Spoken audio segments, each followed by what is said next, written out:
Chào mừng các bạn nhỏ và ba mẹ đã quay trở lại với kênh Điểm 10 cùng bé. Ba mẹ có tin được không? Chỉ sau ít phút nữa thôi, các con sẽ không chỉ thuộc tên chữ cái mà còn có thể tự mình đọc dễ dàng được cụm từ như mẹ, có, cá, mè. Hôm nay cô sẽ bật mí bí quyết để chinh phục cách đánh vần siêu tốc cùng chữ M và chữ N một cách dễ dàng. Các con đã chuẩn bị sẵn sàng một đôi mắt tinh và một đôi tai thính để bắt đầu bài học ngày hôm nay chưa nào? Chúng mình cùng bắt đầu nhé!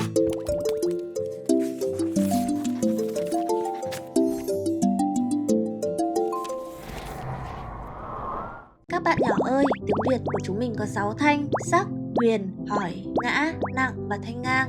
Tuy nhiên, thanh ngang không có dấu khi viết nên khi đánh vần chúng ta giữ nguyên giọng đọc bình thường của tiếng nhé. Bây giờ các con cùng cô ôn lại 5 dấu thanh còn lại nào. Dấu sắc là nét cao lên, giống như cái thang đang leo lên bầu trời vậy.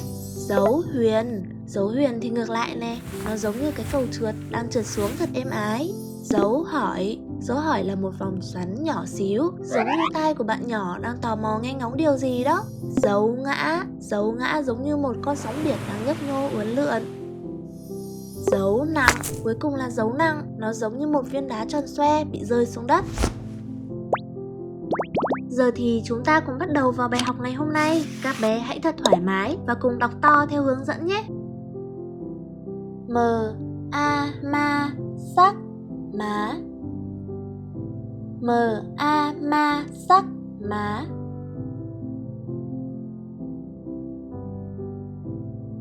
M, A, ma, nặng, mạ.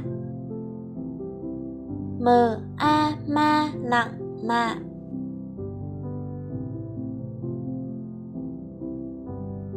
M, e, me. M, e, me.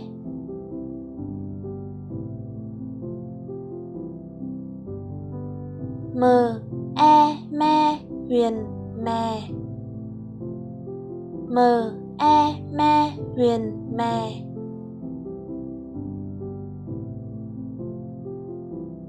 M, e, me, nặng, mẹ. M, e, me, nặng, mẹ.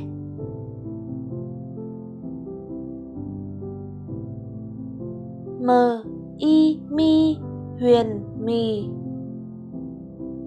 M, i, mi, huyền, mì.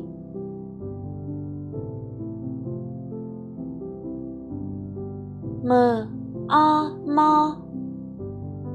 M, o, mo.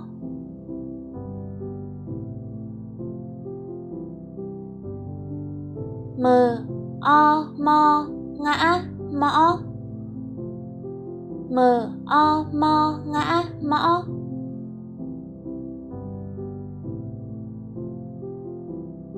M, ơ, mơ.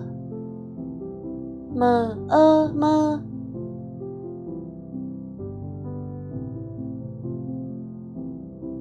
M, u, mu, hỏi, mủ.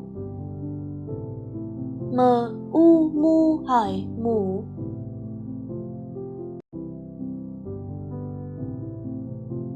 M, u, mu, ngã, mũ. M, u, mu, ngã, mũ.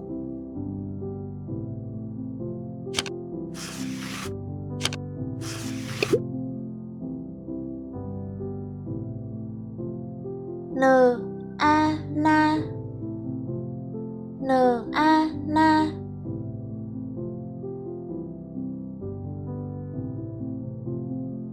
N, a, na, sắc, ná.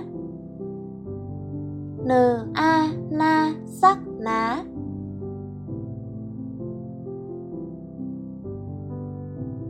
N, e, ne, sắc, né. N, e, ne, sắc, né.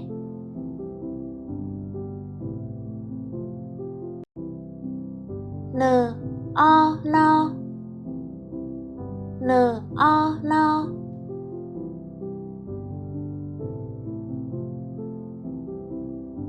N, o, no, hỏi, nỏ. N, o, no, hỏi, nỏ.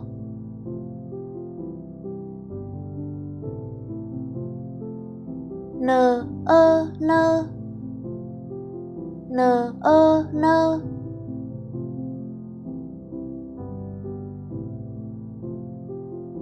N u nu nặng nụ. N u nu nặng nụ. Để cô có thêm thật nhiều năng lượng làm video mới, ba mẹ và các con hãy bấm nút like, ngón tay cái, bình luận góp ý và chia sẻ video này giúp cô nhé. Các con nhớ bấm đăng ký vào chiếc chuông nhỏ xinh bên cạnh để là người đầu tiên vào lớp khi có bài mới nha. Nào, trước khi đến với phần ghép câu, bây giờ chúng mình cùng thi xem bạn nào có siêu trí nhớ nhé. Các con hãy nhìn lên màn hình và đọc lại theo cô thật to, thật rõ ràng một lần nữa nào. 1, 2, 3, bắt đầu! Mờ a ma sắc má. Mờ a ma nặng mạ. Mờ e me. Mờ e me huyền mè. Mờ e me nặng mẹ. Mờ y mi huyền mì. Mờ o mo. Mờ o mo ngã mõ. Mờ ơ mơ. Mờ u mu hỏi mủ.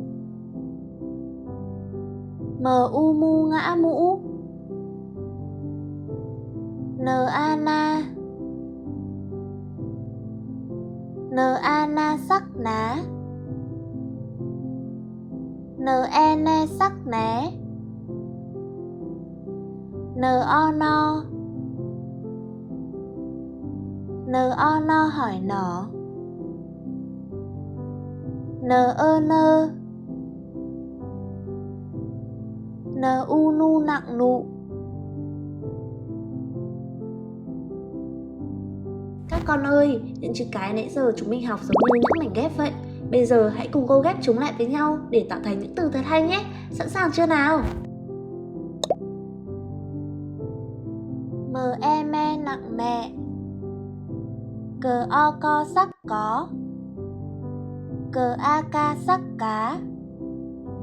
Mờ e me huyền mè. Mẹ có cá mè. N u nu nặng nụ. L y ly. D a đa ngã đã. N ơ nơ hỏi nở. Nụ ly đã nở. Hờ a ha huyền hà. Mờ a ma ngã mã. N o no. N e nê. Hà mã no nê. Bờ ô bô sắc bố. D y đi. Cờ a ca. N ô nô. Bố đi ca nô. Bờ e be sắc bé. Cờ o co sắc có. N ơ nơ. D o đo hỏi đỏ. Bé có nơ đỏ. Tuyệt vời! Vậy là cô trò chúng ta đã cùng nhau chinh phục tất cả các phần và từ mới của bài học ngày hôm nay rồi. Vì các con đã học rất giỏi và rất tập trung, cô quyết định tặng cho mỗi bạn một phiếu béo ngoan của kênh mình nhé. Các con nhớ đọc lại bài thường xuyên để thành thạo hơn nữa nha. Cô rất tự hào với các con. Nếu yêu thích video này, đừng quên tặng cô một nút like và bấm đăng ký kênh để không bỏ sót bất kỳ bài học nào mới của cô nhé. Nếu ba mẹ cảm thấy những bài giảng này thực sự hữu ích, giúp bé tiến bộ và yêu thích việc học tập, cô rất mong nhận được sự hỗ trợ nhỏ qua mã QR đang hiện trên màn hình hoặc qua số tài khoản cô để ở phần mô tả phía dưới. Việc ủng hộ sẽ là động lực lớn giúp cô cải thiện chất lượng nội dung và duy trì việc ra video đều đặn. Xin chân thành cảm ơn sự đồng hành và hỗ trợ quý giá của tất cả quý phụ huynh. Hẹn gặp lại ba mẹ và các bé trong bài học tiếp theo.